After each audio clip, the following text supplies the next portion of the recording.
Amis, bonjour à tous et à toutes. Avant de parler des 7 dons du Saint-Esprit tels que définis traditionnellement, nous allons poser la question de savoir si Jésus a parlé des fruits de l'Esprit après cette série de capsules concernant tous ces fruits. Jésus n'a pas utilisé l'expression fruits de l'Esprit, mais il a souvent mentionné les fruits dans son enseignement. Voyons par exemple en Jean 15, verset 5, Jésus dit « Je suis le cep, vous êtes les sarments, si vous demeurez en moi, et que je demeure en vous, vous porterez beaucoup de fruits. Hors de moi, vous ne pouvez rien faire. » Les fruits sont la preuve que l'on est relié au Christ, tout comme les branches d'un arbre ou d'une vigne doivent être reliées au tronc pour porter des raisins ou des pommes. Dans Matthieu 7, versets 16 à 20, Jésus a averti ses disciples de se méfier des faux enseignants. C'est à leurs fruits que vous les reconnaîtrez.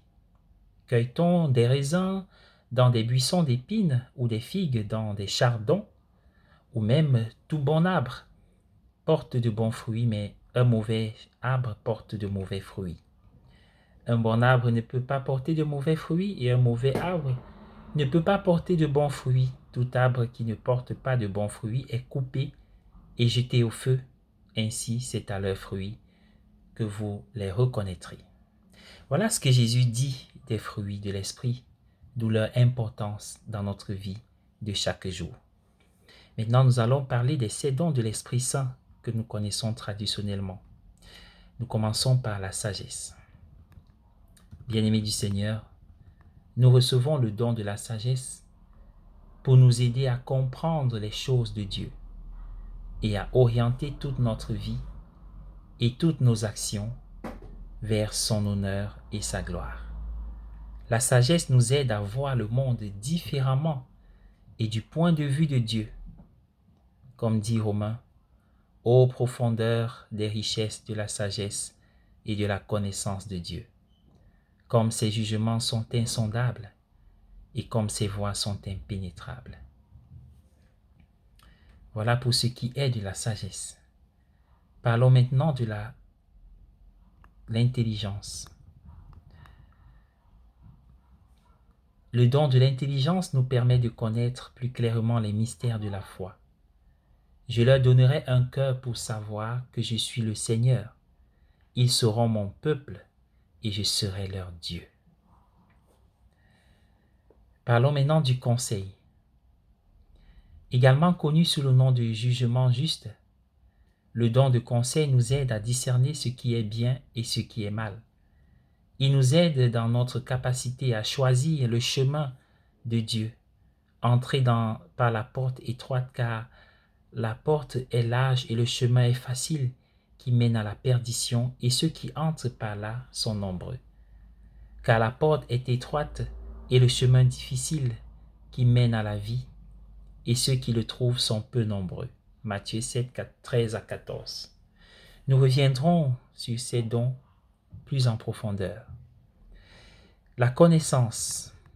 Lorsque nous recevons le don de la connaissance, cela nous permet de découvrir la volonté de Dieu en toutes choses.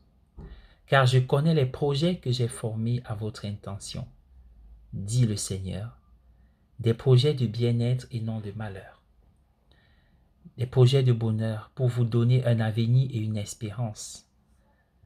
Jérémie 29, verset 11.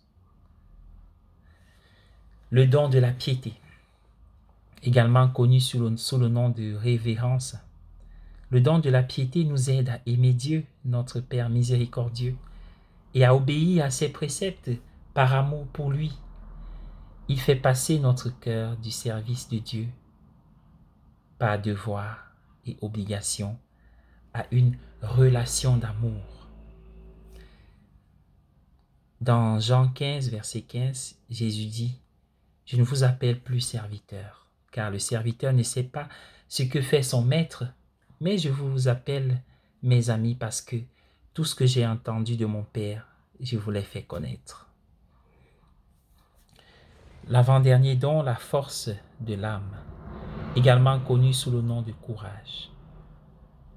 Alors que les dons de connaissance et de sagesse nous aident à savoir ce que nous devons faire, Le don de force morale renforce notre volonté afin que nous puissions réellement accomplir ce qui est vrai, ce qui est bon, ce qui est beau. Ce don est parfois appelé don de courage et aide une personne à tenir bon, même lorsqu'elle est persécutée en faisant ce qui est juste.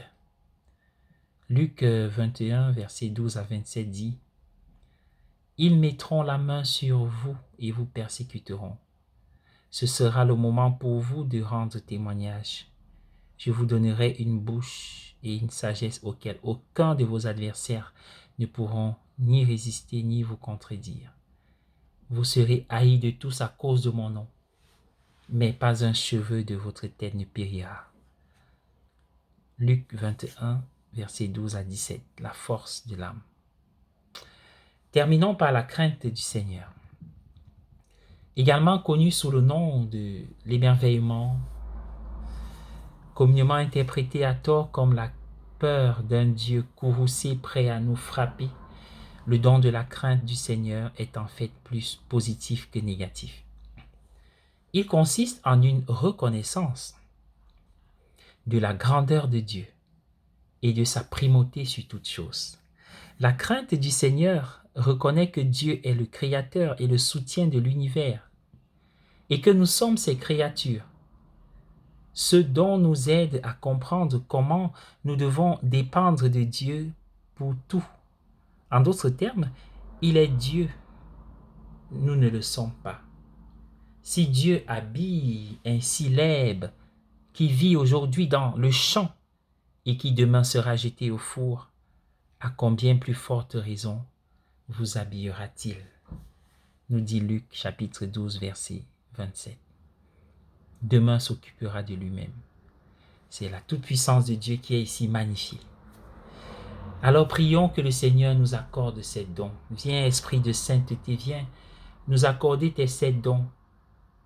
Je t'ouvre les portes de ma vie, de mon cœur, de mon existence, de mes pensées, de ma famille, de ma maison, de mes projets, pour que l'action de ton esprit soit efficace et que les fruits abondent pour moi-même, pour mes proches et ceux que je rencontre, pour que ta joie et ta gloire rayonnent à travers l'univers.